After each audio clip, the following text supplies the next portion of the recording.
Good evening. This evening, in this talk in a series on major issues in public health, I'm going to talk about obesity. Obesity is not new.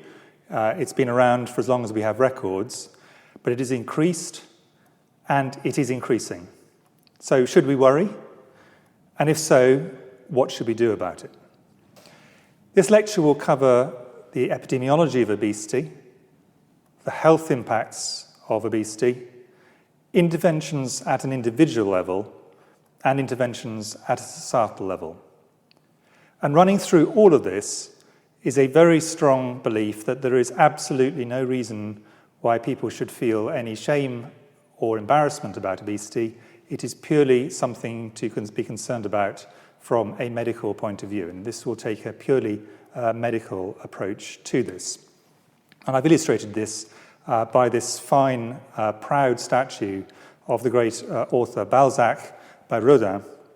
If we look at obesity in the UK, over around 2 decades, BMI, which is body mass index, is one of the measures of obesity, over 30, which is the measure, or the kind of technical measure of obesity, rose from around 15% to 26%.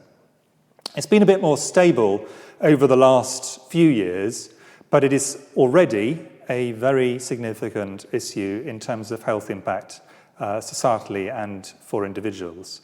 So in the last year for which we have full records, over 11,000 hospital admissions were directly attributable to obesity, but over 870,000 hospital admissions had obesity as a factor.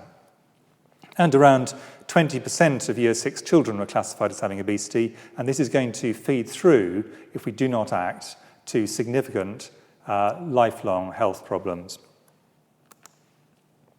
This change in obesity over time has been gradual, but has not gone backwards.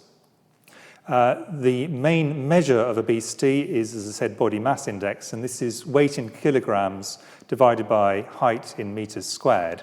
If people are over 25, that is classified as overweight, and over 30 is classified as obesity. And these are associated, as I'll come on to later, with health outcomes. So this is not a relative judgment. This is a judgment of what is the body mass at the index at which health problems start to kick in. This is particularly striking in terms of the steady increase in obesity in older children, and especially in the most deprived areas. So if we compare a decade between 2007-8 and 2018-19, and in these data, what we have are in the orange bars, those living in the most deprived areas, and in the blue bars, those in the least deprived areas, and the darker ones are the later periods. On the left, we have children 4 to 5, and you can see already there is a significant differential where people who are living in areas with more deprivation will have higher levels of obesity, and as you go on to Year 6, this difference is greater, but strikingly, over that time, the amount of obesity has not gone up. If anything, it has actually gone down in those who are least deprived, but it has increased in those who live in areas of greater deprivation. And this finding of a link between childhood obesity and deprivation is a consistent one in many high-income countries. We have actually created an environment in which people who are in more deprived areas, if they have a genetic tendency that way, are likely to go on to have the health effects of acquiring obesity at an early age. And this difference is really quite profound.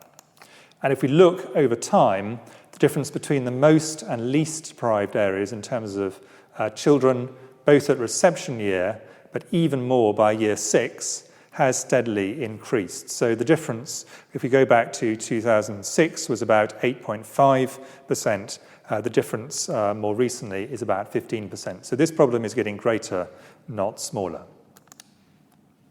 And if we look at the map of England, what you see is the index of multiple deprivation on the left, dark colours mean greater deprivation, and the map of childhood obesity at year 6 are very closely correlated. There isn't an absolute correlation, but where in the country you will find large amounts of obesity in children is heavily predicted by the level of deprivation in that area. And this is particularly striking if you start looking at a rather more small-scale level. These are maps of Blackpool. Blackpool is an absolutely great place. Many people go to enjoy, as well as those who live there, but it also has some of the greatest health challenges in the country. And on the extreme left, what we have is a map of the proportion of children who are younger children, aged 4 to 5, with obesity, and that's in different parts of the town. But by the time we get to age 10 to 11, this amount of obesity in children really heavily concentrates in particular parts of Blackpool.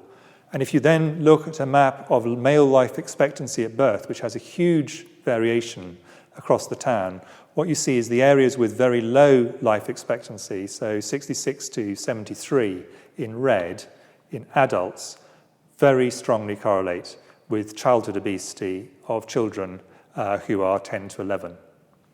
So this is setting up children for a lifetime of ill health. Obesity, of course, doesn't end in childhood. It tends to increase through to late middle age. And these are just data showing the proportion with obesity and overweight by age, men on the left and women on the right. And there is a slight decrease once people get to late middle age. This is not just a UK problem. If we look globally, the prevalence of obesity has gone up really remarkably in every continent.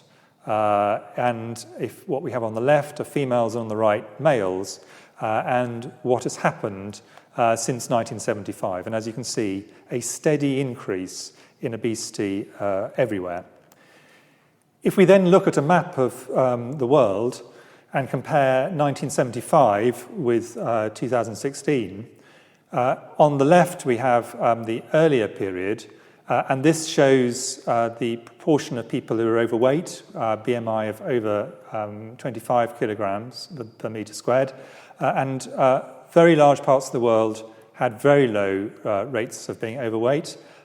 If you go on the right, which is the more recent period, the proportion has gone up very substantially in almost every part of the world, and in many areas there are now very high rates of being overweight, particularly North and Latin America, Europe, parts of North Africa and the Middle East, but increasingly in other areas, including parts of East Asia and Africa.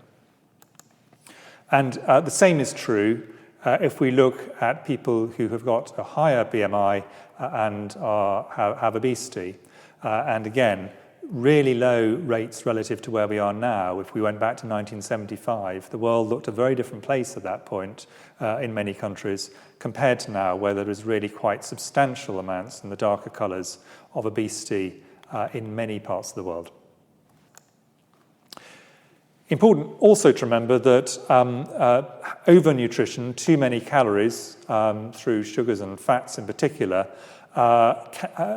is the main driver of this. But we still have calorific undernutrition, where people have too few calories. It's always been an issue. It's historically been the consequence of poverty everywhere. So I've illustrated this with the story of Oliver Twist asking for more food. But there are many countries now which have a double problem: undernutrition in some, in terms of calories, and overnutrition in terms of calories in others.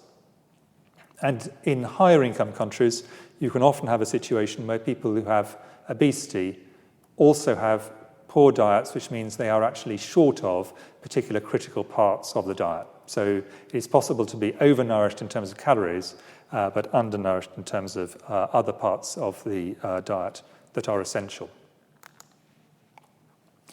Obesity causes its health problems in people who have obesity through multiple mechanisms. And I think when people think of this, they just think of, to some extent, the mechanical fact that people are carrying more weight. And also when people remember lipid, when they look at it under a microscope at school, for example, it looks pretty inert. Actually, mechanical issues are important, but adipose tissue, which is where the lipids are stored, is a very active, metabolically active tissue. It does a large number of different things that change the way the body responds to lots of different parts of the metabolism. This includes insulin resistance, so it changes the way in which the body responds to insulin, which is the main driver of the way glucose and other sugars are handled. It changes several hormones, some of which are hormones which are very important for the control of appetite, so it can become, in a sense, a circular problem, but also important hormones like estrogen, which is a major sex hormone that is important in the metabolism for women, and come on to reasons why that has big health implications. Higher amounts of it can lead to inflammation, so systems like interleukin-6, TNF-alpha, these are signaling of inflammation. These can be affected by having more adipose tissue. It can affect clotting and increase the risk of clotting, and it can, of course, affect the lipid metabolism, the way that fats are handled. So having obesity leads to very large numbers of changes in the way that the body handles not just lipids and fats themselves, but a whole array of different things which can have an implication for people's health. The easiest thing, therefore, to explain is the straight physical effects. And I'm now going to go through several of the health impacts of obesity so that you can see why it is that this is such a major health issue. There's a very strong association between obesity and osteoarthritis, which is a major erosion of the joints. The knee joints are the most frequently affected because they are highly load-bearing. They bear the weight of the majority of the body. And for every 5-unit increase in the body mass index, there's an association with a 35% increase in the risk of knee osteoarthritis and 11% of hip osteoarthritis. In one UK study, for example, 69% of knee replacements and 27% of hip replacements were obesity-related. But there is also an increase in osteoarthritis in joints which are not load-bearing, suggesting there are additional mechanisms. It's not just about physical weight. The next really major issue associated with obesity is diabetes. Now, within diabetes, there are broadly two types. Type 1 diabetes, which is much less associated, but type 2 diabetes, which constitutes around 90% of diabetes in the UK. And the prevalence, how common this is, has risen very rapidly from the 1960s. And the reason for that is the rising tide of obesity. And diabetes has many consequences. The raised blood sugar can be very dangerous in itself in obesity, but it also has indirect effects if it is not treated or prevented, including heart disease, stroke, kidney disease, and eye disease. So this strong drive by increasing obesity to higher diabetes is a very major public health problem.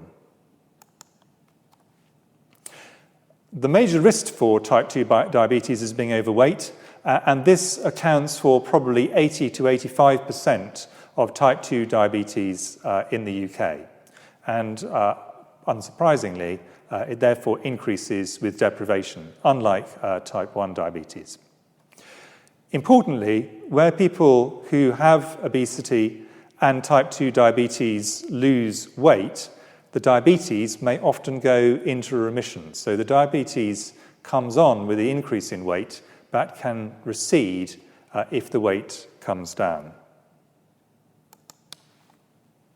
And if we look around the world, there is a very strong correlation between the areas of the world where there's a high prevalence of obesity. I've illustrated it here with women of 18, but the same will be true of men and at different ages, and raised blood sugar, which is the main marker of obesity. So these are very closely linked everywhere in the world.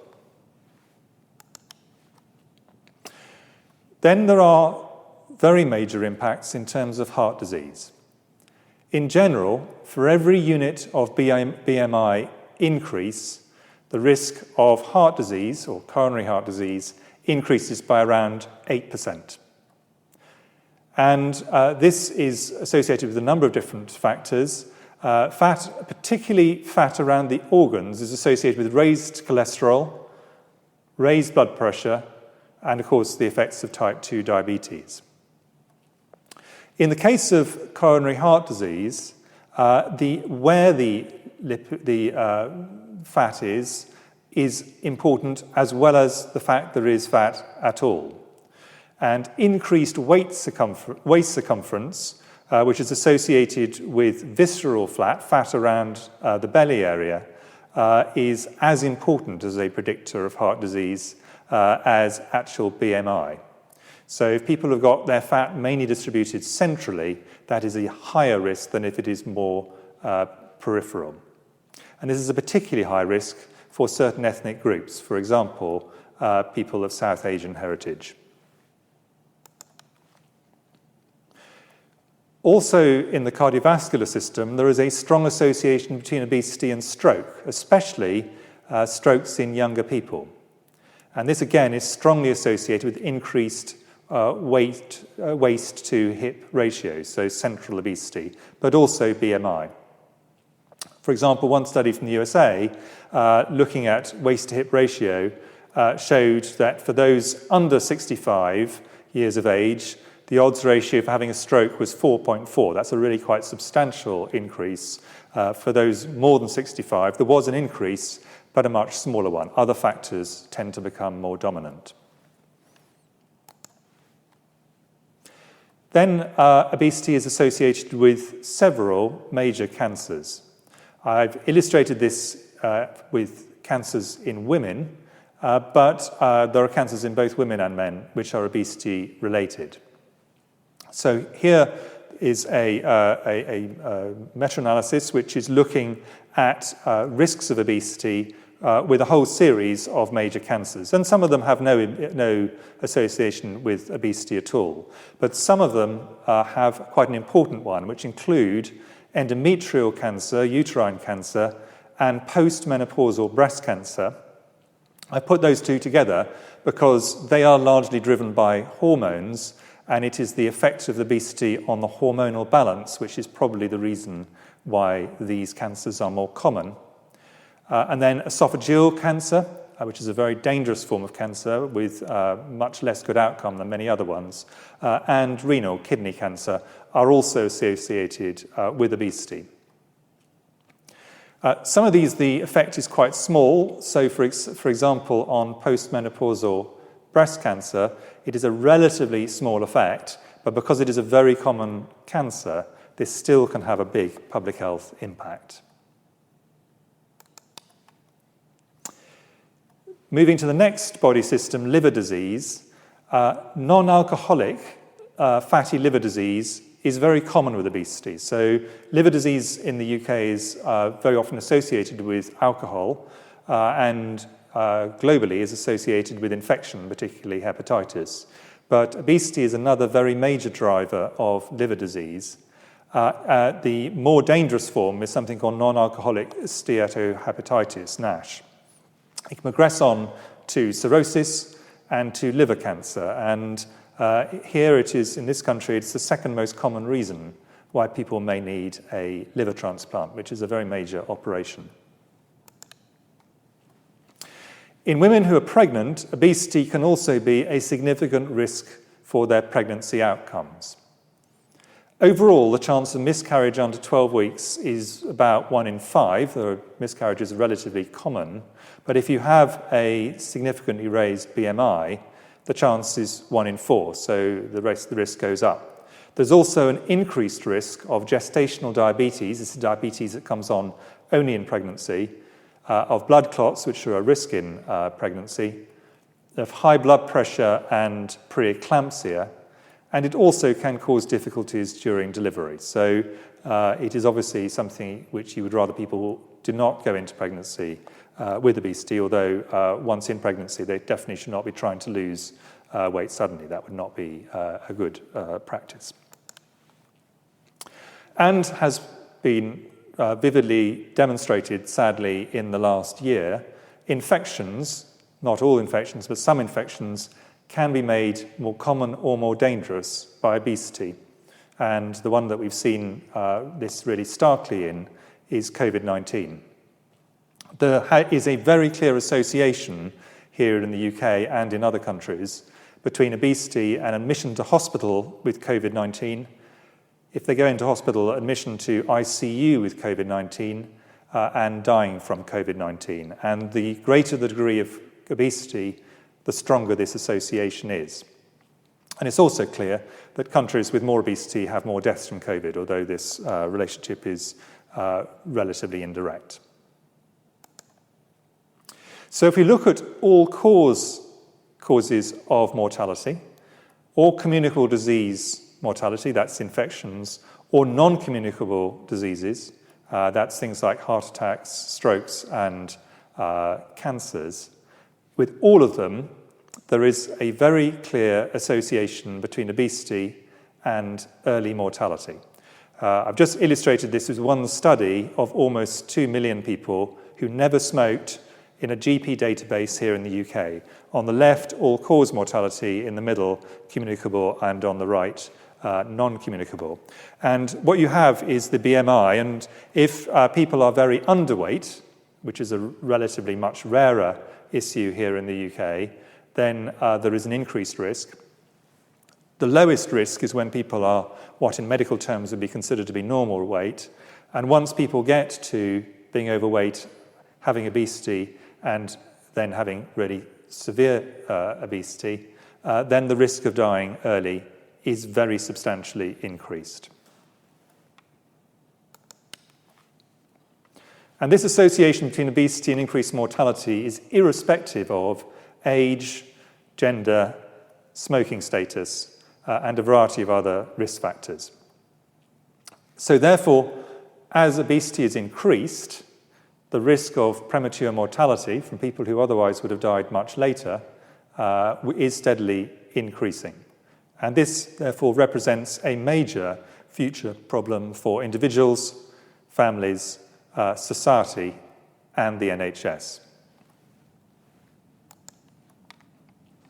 So I hope that has laid out the fact that obesity is clearly rising in the UK, clearly rising globally, and has multiple negative health outcomes. So it is a very major public health issue. Now, recognizing obesity as a major health issue is obviously easier than tackling it, but we must. And what I want to spend the second half of this talk talking about is to say that there is a way through this. But it is important that we start from the principle that it is very difficult for people to lose weight and sustain that loss, and they need support. And this is made harder because people who have overweight and obesity often feel highly stigmatized, and often from quite a young age. Many people, especially those living in areas of deprivation, live in highly obesogenic environments. These are environments which are actually, in a sense, make it much more likely that someone will end up with obesity. There is a tendency in much of the narrative to blame individuals for being relatively overweight or having obesity, which is both unhelpful for them, but is also scientifically wrong. And I think we all would accept that individuals, society, the health services, and industry all have a role to play in this. Now, before we go into how you can treat it, I think it's just important to have a very brief overview of why is obesity not universal and why has it increased over time. Obesity is, obviously crudely, calories in and absorbed, that's very important, compared to calories expended in normal life. We have a basic amount of calories that we have to have to maintain normal activity. Now, alongside this, most people, probably almost everybody, not absolutely everybody, enjoys eating. The control of how much we want to eat, satiety, as it's sometimes termed in the medical literature, is highly regulated biologically, and it has a very strong genetic component. So with an infinite amount of food in front of you, different people will, for largely reasons of genetics, have different points when their body will tell them, actually, you've now had the right amount. And this is a very complicated area because, of course, we're not thinking about this, but we need to have enough food to be able to operate normally, physically and mentally, and not too much so we don't end up with obesity. And this is a very, very delicate balance. And if it is slightly unbalanced in one direction, then obesity is likely to follow because it not any individual occasion, but it affects people's intake day after day, year after year. And the key to how much we want to eat is the brain, and especially, but not entirely, an area called the hypothalamus. But there are multiple biological systems that operate on this. And the hypothalamus and the rest of the brain is being given enormous amounts of information and signaling with gut hormones of various sorts, other forms of hormones of different sorts, neurotransmitters, as well as visual and other cues, all of which some of which are pushing the need to eat more, some of which are pushing the need to say stop, and many of which are changing the way in which the body handles food. So this is a very, very complicated system, but they operate at the end of the day on the brain and therefore the desire to eat if food is available. Now, there is a very strong genetic component to this. At the extreme end, you have something like the very rare Prader-Willi syndrome, where a single chromosome, which in this case is chromosome 15, change can lead to people feeling constantly hungry, and they end up with very substantial obesity. But for most people, the principal control of their preference for how much they eat, in terms of satiety, the point at which the body says that's the right amount, are affected by multiple genes. And this is called a polygenic control over lots of different genes. And it is a spectrum. There isn't a one or the other. It's a spectrum. So individual variation in obesity can largely, if people have almost infinite amounts of food potentially available, it be explained genetically. And the multiple gut hormones and other food-back loops are also, therefore, targets for drug treatments. And as I'll come on to, we are beginning to get to the point where actually we can do something to affect this physiological mechanism. Alongside this, several medical conditions, such as hypothyroidism, having low thyroid control, can also cause weight gain. So this is not just a matter of how much people are, in a sense, genetically programmed to eat. It is also a number of other physiological factors can lead to them having higher or lower weight, and weight changing at various points in their lives. And because of this genetic factor, but also other societal issues, if a mother or a father in a family are overweight or have obesity, then children are more likely to in that family as well. And this is true whether it's the mother or the father, and whether it's girls or boys. But there are many exceptions both ways. This is not it doesn't follow completely inevitably. And this is both genetic and social in terms of its drivers. Gaining weight is driven by, in large part, physiology and genetics. But when people wish to lose weight or try to lose weight or do lose weight, the body tries to hold on to the weight it had previously gained. So by lifestyle changes, it is possible to lose quite significant amounts of weight, largely by cutting down on the number of calories consumed, But the body responds to weight loss by trying to get back to its previous maximum weight. And there are some studies which, for example, suggest that someone who has lost a significant amount of weight can have a prolonged physiological response, like a leaner person who is relatively starving. So the body is telling them, you've got to get back, you've got to eat more. And this can lead to a yo-yoing between people having obesity, losing weight through huge effort of will and actions, but then the body essentially putting huge pressure on them to eat more again to get back up to the previous weight. This is a process called yo-yoing. So that explains to a large degree why different people have different levels of obesity, but why has this changed over time? And the answer to that is actually societal and to do with the food that is available. Now, the total calories available societally have increased steadily. So on the left, we have relatively long, slightly uncertain, but relatively long records in England, for example. This goes right back to when this college was founded, around 1600. And as you can see, steadily, and the graph on the left shows for several countries the increase in number of calories available to individuals. And then more recently, some data showing the steady increase in fat supply over time in people's diets. So over time, the number of calories and the number of fat calories have increased over time in every society. And this has happened as countries have become wealthier and more things are available to them. And what you can see here in this graph is on the left, the left axis, the proportion of people who are overweight or obese, and on the right axis, the daily calorific supply that's available, and these are multiple countries put on one graph. And what you can see is there's a strong correlation between how many calories are available and the proportion of obesity that's there. So if you put together people who have a genetic propensity towards obesity and increasing amounts of calories available, of course, that is one of the ways in which there is a drive upwards in terms of people's levels of obesity overall. But not all food is equally likely to cause obesity for the same number of calories. And ultra-processed foods lead to more weight gain per calorie ingested.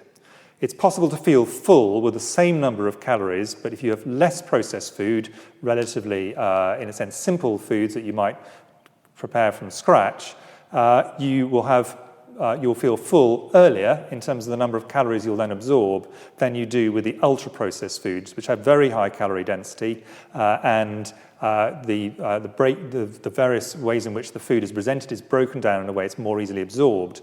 And therefore, highly unprocessed foods, ordinary foods, more of the calories simply pass straight through you. The ultra-processed foods, a lot of them will be absorbed. So it's not just the number of calories in, also the way the calories are presented. And this is important to explain why some parts of society are exposed to very large amounts of processed food.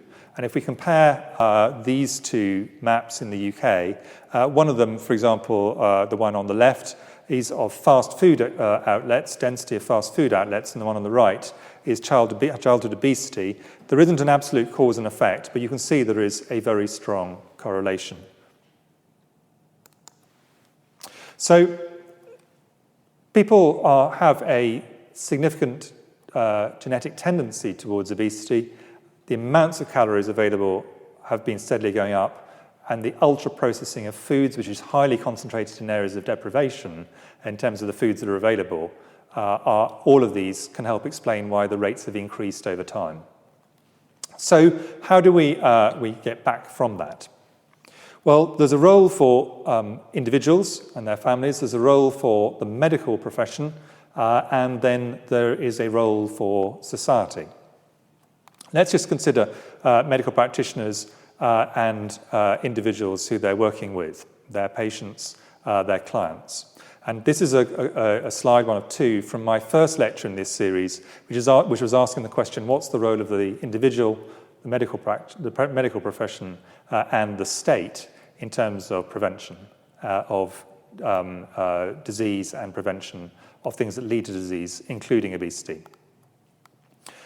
Primary care physicians, GPs, and specialists have a central role in secondary prevention when someone's already got some evidence of obesity, that we can try and help people to reverse that, stabilize that, reverse it, but also to prevent some of the medical problems that can happen as a result of that, and also treatment. This is based on an individual conversation between a doctor, a nurse, or other practitioner and their patient or client, and it is based on individual consent. It can involve proper advice on how to not gain weight and then hopefully lose weight, and also may involve prescribing drugs and, in severe cases, surgery. Primary prevention, which is starting from the position before people have got any obesity at all, mainly falls to the state. And the role of the state in obesity is a contested area, and I'm going to deal with that last. Now, if you poll people about how much responsibility, if any, do they think that each of the following have for ensuring that people generally stay healthier, and obesity is only one element of this, what you see over time is there's been a slight increase actually over time in the proportion who think that the state has a significant role, national government, local government, but there's a substantial proportion of people who think that there's an important role for the NHS, for national government, for local government, for the individual, and for the food and drinks industry when it comes to obesity. So this is a problem which, in a sense, we should all own and should all try to improve on. Now, the first thing, the most obvious thing, in a way, is to help individuals lose weight, and that is through diet. Sustainable weight loss is possible with substantial benefits, and I gave the example of people whose diabetes comes on because they become obese, and then when they lose weight, it can go into remission. The key is to have calories or fat intake lower than needed to maintain the current weight. Around 600 kilocalories a day difference between expenditure and intake is ideal, but it needs to be nutritionally balanced. If people just go right down without keeping the balance right, that's obviously potentially bad for health for different reasons. And of course, it should be enjoyable. Otherwise, it's not going to be sustainable. And actually, this is usually better than ultra-low calorie diets, which can occasionally be useful. But generally, this kind of sustainable weight loss is what people should be aiming for with assistance. Exercise is also important, but I think is often seen as more central than it actually is. It plays a very important role, but it's very difficult to lose weight once a person has developed obesity without reducing calories. And to prevent obesity, most people may need to do 45 to 60 minutes of moderate intensity activity a day. And in modern living, for a lot of people, that can be quite difficult. But exercise is essential, not only because it is a part of an overall weight approach, but it is also essential for wider health benefits, in addition to helping to keep weight down. So exercise is really important, but it cannot be seen as the only thing that people need to maintain healthy weight and to bring weight down. And it is easier to do more exercise in more affluent areas. That's just a practical reality. And if you look at the amount of physical activity against affluence or deprivation, depending which way you look at it, there is a reasonably strong correlation. And if you go around environments where there is more deprivation, you will see why it is harder to do exercise in many of these environments. So those are things people can do and do with support, but remembering this fact that losing weight is difficult, maintaining a weight once it's down is also very difficult. Then you come on to things where medicines can be used, and drug treatment for helping weight loss has until recently been relatively disappointing, but that I think is changing, and I think people who are working in the field think it's going to change really quite substantially over the next few years. Drug treatments already exist. Many of the current ones have limited efficacy or unacceptable side effects. And an example of a drug, for example, that's currently recommended is something called Orlistat. Stops around a third of fat being absorbed, passes through, but it can have quite significant side effects for many people, not for everybody. So useful for some people, but this can be problematic for many others. But increasingly, it is likely that drugs will be based more on the hormonal control of weight, and these are the hormones in particular from the gut, which are part of this cycle where the body tells the brain, actually, this person has probably eaten enough, or this person needs, you need to eat more.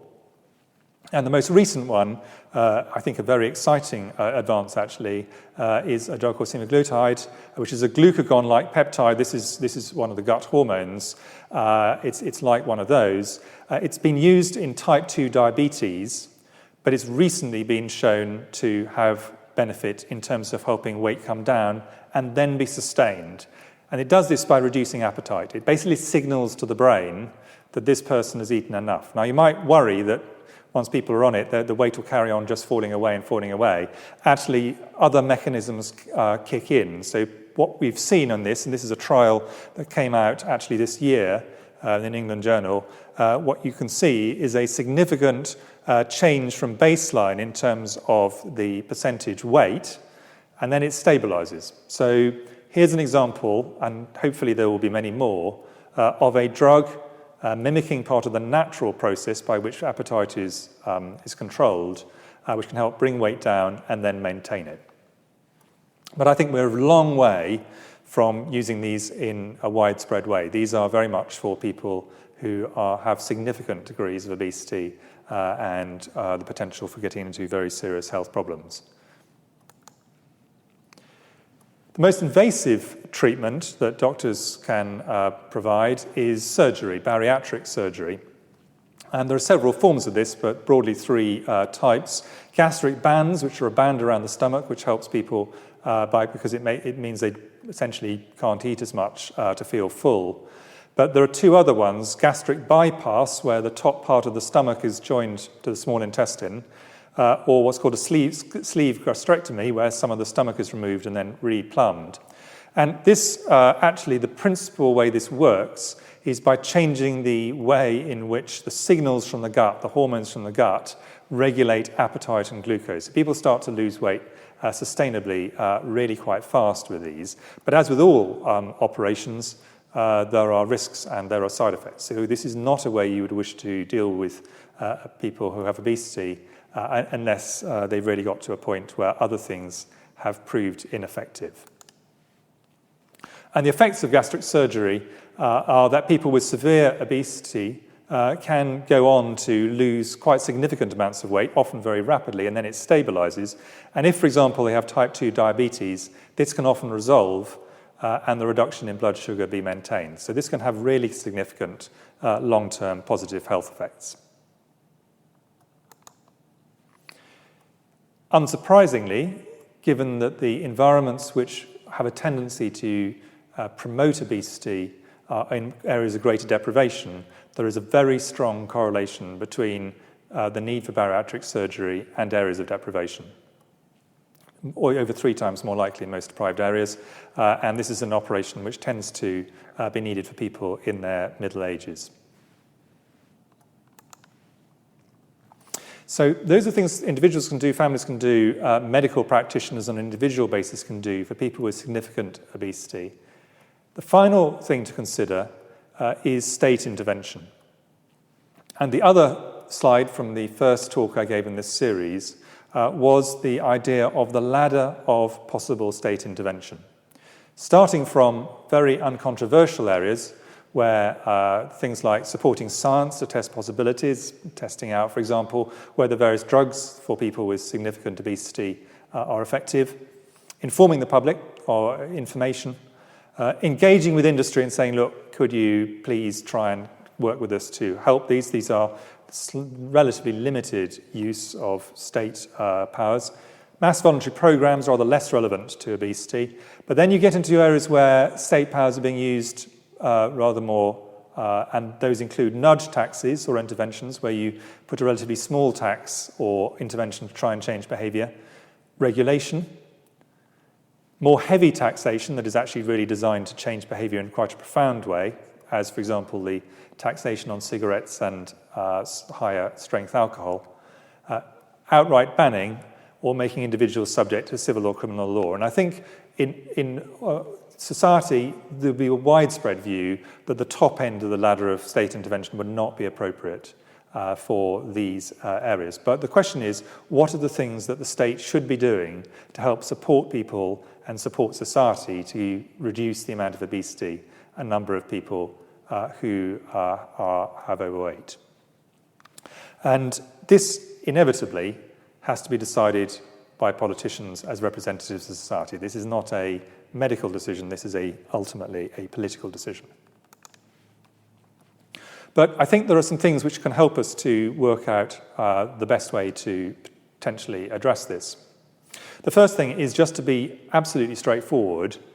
Hospital admissions directly attributable to obesity or where it is a factor are a very, very major part of NHS work. They increase very substantially by deprivation, and they have increased over time. So this is a problem for all of society as well as for the individuals who are having the medical effects of obesity. Second broad principle, I think, is that if someone has a propensity to obesity or being overweight, we the public should recognise that they are consistently being bombarded, not only with their own body telling them you want to eat a little bit more, but by huge marketing and advertising and foods being put out which have incredibly high calorific value. This is just a photograph from my local supermarket, and these are all rows of shelves which essentially are just sweet or fatty products. And we need to engage with the food industry on this as society as a whole, because pleasure, which people get from eating, profits for the companies, and health are not mutually incompatible. But currently, they're seen to be in tension, and we need a different approach if we wish to reverse back to where we were before, where obesity was much less of an issue. And just to give some examples of the kinds of things which really, if you're trying to tackle obesity, would really not be what you'd be wanting. Here are sponsorship in UK sports.